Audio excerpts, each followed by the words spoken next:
Bon dia, joves de moda! Ja tornem a ser aquí. Aquesta vegada hem viatjat fins a l'Empordà, terra de comtes i de trobadors. Trobarem paisatges meravellosos, racons amb molta història i un entorn natural que no us deixarà indiferents. En voleu conèixer una part? Doncs som-hi, trinxeraires!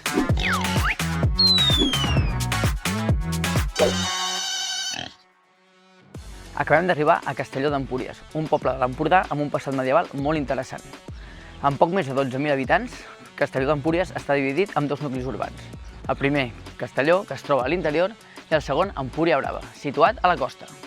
Castelló d'Empúries és un lloc de visita obligatòria pels amants dels pobles amb identitat pròpia, un clima fantàstic i uns paisatges encisadors. Al segle XI, els comtes d'Empúries, procedents de Sant Martí d'Empúries i a causa dels constants atacs rebuts per mar, van decidir instal·lar la seva residència a la vila Castiglione, que més tard esdevindria Castelló d'Empúries, formant així la nova capital del comtat.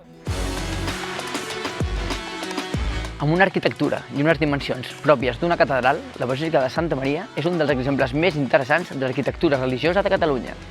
La seva construcció va començar al segle XIII i va finalitzar a principis del segle XV. La basílica té una creu de terme gòtica del segle XV, notablement esculpida, que els seus orígens era el cementiri i que el 1963 va ser traslladada al lloc que ocupa actualment. Home, mira, ara fem la Setmana Santa, que està bastant complexa i complicada perquè fem la Via Crucis. La meva família col·labora, el meu fill és el Sant Crist, el meu home és Sant Josep d'Arimatea, o què sé. Total, que aquí ho fan a aquesta plaça, no sé si heu vist les creus i tot. I bueno, és un espectacle una mica trist per segons qui, però bueno, és el que és d'aquests dies, no?, de la religió. El portal de la Gallarda es troba a la base d'una torre portal gòtica i era una de les entrades al recinte emmurallat de Castelló. Es troba sobre el Rec del Molí, el sector de muralla més ben conservat de la vila. A més, forma part del traçat al medieval, que va ser renovat als segles XIII i XIV. Som al Rentador Públic. Construït al segle XIX, incorpora elements de l'antic convent de Sant Francesc, que va ser aixecat a prop del Rentador. Té unes vistoses columnes toscanes que devien formar part de l'antic claustre, i un brollador d'aigua al mig. Situat a l'antiga farinera de Castelló, construïda el 1905, avui trobem l'Ecomuseu Farinera, que adscrit al Museu de la Ciència i la Tècnica de Catalunya permet conèixer la transformació del blat en farina.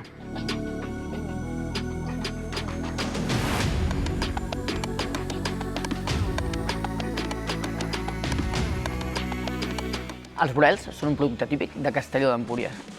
Vindria a ser com una mena de pa de pessic amb mantega i també porta sucre, farina d'ametlles, farina de blat i una mica de mel. Darrere d'aquests dolços hi ha una llegenda que diu que durant el mandat del comte Pont-Zuc va haver-hi un any que el poble de Castelló va tenir una molt mala collita. I el comte va decidir que demanaria el gra a tots els vilatans del poble per tal de repartir-ho entre tothom i que ningú passés gana. Però hi va haver-hi un que era molt ric i no li va semblar bé la idea de repartir el gra.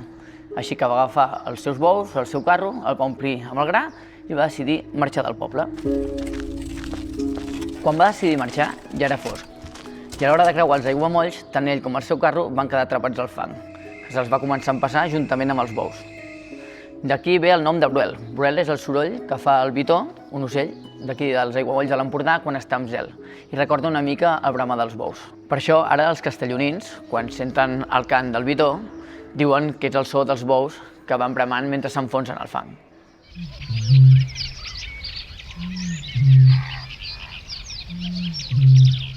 Doncs ara el tastarem, aviam què diu. Efectivament, és com un pa de pessic, però més humit de dintre. Està molt bo.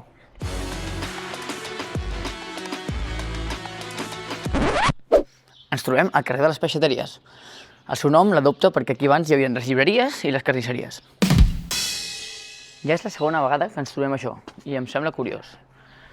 Això abans servia per mesurar 3 quarterons, que és equivalent a uns 6 litres i mig. I aquí s'hi posava el gra, s'hi posava un tap, i quan estava ple s'omplien els sacs, i sabien la mesura exacta. Bon dia, Sònia. Què trobarem dins d'aquest museu, de la Cúria i la presó? Bon dia. En aquest museu trobareu, aquí hi ha les dues parts per visitar. És la Cúria, on es feien les lleis, i llavors passaríeu a darrere, que és la presó, on llavors ja els jutjaven i els posaven directament a la presó.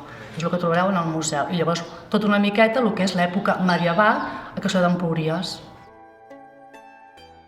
I així lluïa una cel·la del segle XVI. I aquesta encara, que és per als presos que tenien una mica més de clarons, perquè pagaven 4 monedes, el doble que els altres presos que estaven a les presons de baix. I aquesta és una cel·la dels pobres, els que pagaven només 2 monedes.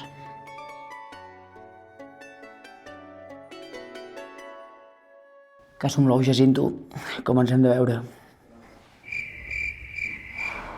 No diu res, està consternat.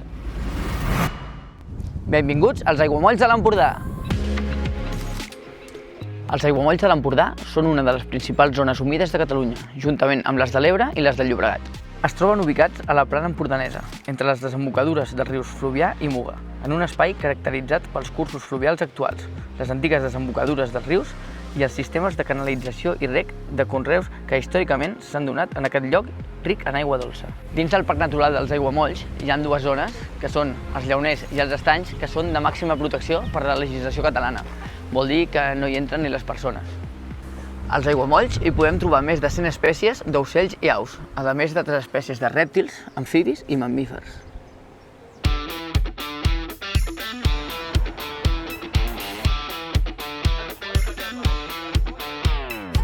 A la zona costanera del terme municipal de Castelló d'Empúries hi trobem Empúria Brava, que amb els seus 24 quilòmetres de canals interiors és considerada la marina residencial més gran de tot el món. Durant l'any hi viuen prop de 7.000 habitants, però la seva situació propera a la frontera amb França, sumat a les seves platges, les activitats aquàtiques i la seva moguda vida nocturna, fan que a l'estiu la població augmenti fins als 75.000 habitants. Empúria Brava compta amb un transitat port esportiu i amb un aeròdrom on la gent es dirigeix a practicar paracaigudisme.